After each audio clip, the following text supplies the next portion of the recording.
Hi guys, magbabalik alindog na daw si Bujek. Sana magtuloy-tuloy na. Huy, grabe ha. Hinikpitan pa niya talaga. Talagang gusto magbalik alindog. Guys, dito nga pala nahihikpitan yan.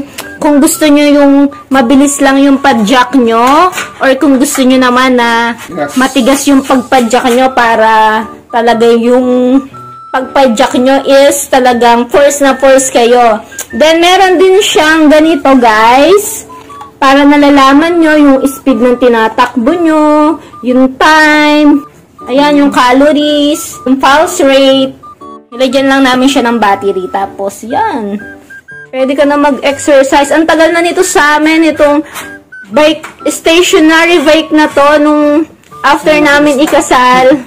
Kasi nga, gusto nga magbalik alindog itong dalawang to. Kaya lang, minsan tinatamad talaga. Huy, mura lang namin to nabili guys. Nasa 3,000 plus lang. Nung nagtingin-tingin nga ho kami sa mall. Diyos ko po, ang mahal po ng ganitong stationary bike. 10,000 to 15,000 kay. Pero dito nga ho, pag binili nyo yan, 3,000 plus lang po. Yun lang po.